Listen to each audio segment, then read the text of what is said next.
এই যে আমরা মাঝে মাঝে যে ঈদের সময় যে শার্ট কিনে দিতে হয়, না কিনে দিলে যে আমরা কথা শোনাই বা একটা কথা বলে যে কিছু দেয় না, এটা এক ধরনের যৌতুক। মেয়ে পক্ষ কত লোক খাওয়াইছে সেটা নিয়ে ছেলে পক্ষ আলাপ করে, এগুলো যৌতুক।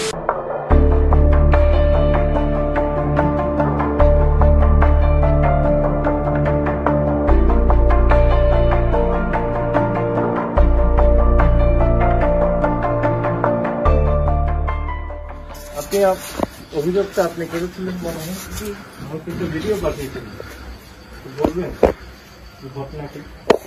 আসলে আমার বিয়ে হয়েছে আজকে 6 মাস। 6 মাসের মধ্যে আমি 3 মাস ছিলাম আমাদের বাড়িতে, আর 3 মাস ছিলাম এখানে।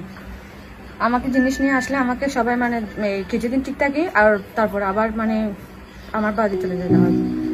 আমার বিয়ে হয়েছিল সুন্নতি বিয়া, কোনো যৌতুক মানে কোনো কিছু চাওয়া পাওয়া ছিল না। এর মধ্যে আমাকে মানে জিনিসের জন্য সবসময় ইয়া করে, মানে টর্চার করতেছে, বলছে মানে এটা দেয় না এটা দেয় নাই। আমি বলতেছি মানে আমার সাথে এগুলো হয় নাই, বলছি আমার মানে ফ্যামিলির সাথে, ওদেরকে বলে ও এটা মানতে রাজি না, মানে আমার সাথে বাড়াবাড়ি করে রুমের মধ্যে। তারপরে মানে মানুষ এরকম করে 3-4 বার করছে সালিশের মধ্যে। আমি প্রথমবার সবার সামনে কথা বলছি, মুখ তুলছি। লাস্ট বার 2-3 বার আমি মুখ তুলে নিচে মানে সংসারটা টেকানোর জন্য আমি নিচের দিকে হয়ে সবকিছু মেনে নিছি।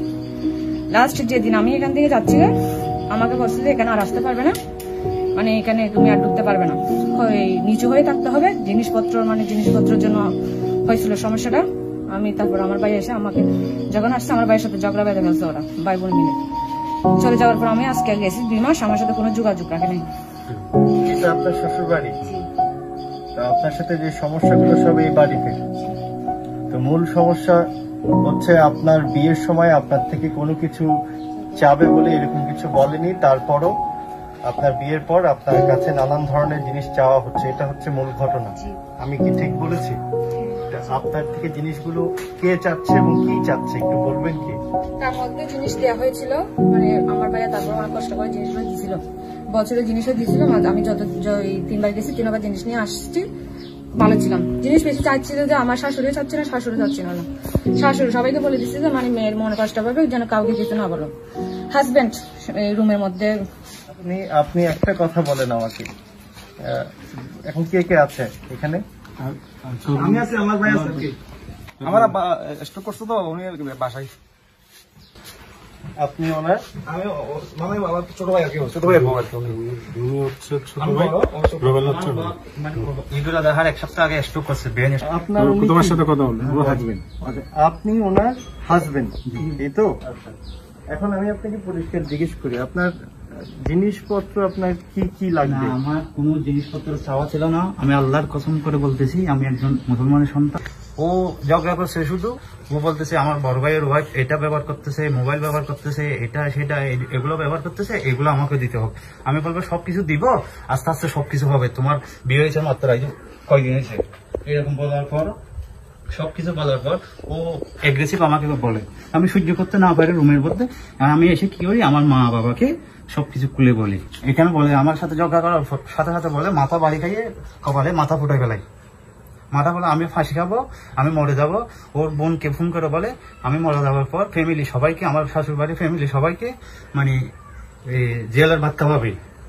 এই বলার পর আমরা যাতে সহ্য করতে পারতেছি না, 2 দিন ধরে আমরা ওকে রমজানের 12-13 তারিখ, 5 মাসে রমজানের 12-13 তারিখ 2 দিন আমরা মা বাবা ভাইয়া ওনাকে রুমের মধ্যে দলাদার এখানে পাহারা দিচ্ছে, উচ্ছৃঙ্খল কথাবার্তা বলতেছে, এগ্রেসিভ।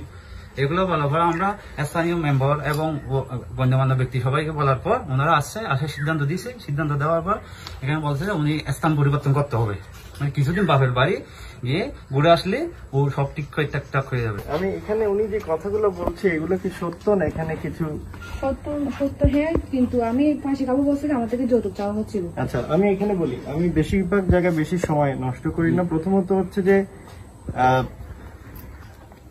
আপনি যেহেতু বলেছেন যে আপনি যৌতুক চাননি, আচ্ছা আপনার যদি আমি শুনি আপনি যৌতুক চেয়েছেন, আপনাকে আমি ব্যক্তিগতভাবে আপনার যৌতুক যা যা লাগে আমি দেবো, আমি বুঝাতে পেরেছি। আর যদি আপনি না নিয়ে থাকেন, না চেয়ে থাকেন, খুবই ভালো। আপনার কাছে আমার অনুরোধ, কিছু কথাবার্তা যে আমি এই করব সেই করব, এগুলা মানুষের উপর অনেক মানসিক চাপ সৃষ্টি করে। এই ধরনের কথাবার্তা যদি আপনি বলেন, তখন যেটা হবে যে আপনাদের সম্পর্কটা বা আপনাদের যে ফ্যামিলি, এটা আস্তে আস্তে বা পরিবার সেটা হয়তো ভেঙে যেতে পারে। সুতরাং এই ধরনের কথাবার্তা আমি আপনার কাছে অনুরোধ করব যে এগুলো বলবেন না। যেহেতু দুই পক্ষের মধ্যে এখানে আমি কাউকে প্রমাণ ডাকার জন্য ডাকতে চাই না, জিনিসটাকে নোংরা করতে চাই না। আমার কথা হচ্ছে আমি এখানে এসেছি, রাও জানেন না যৌতুক নেওয়ার কোনো জায়গায় কোনো সিস্টেম নাই।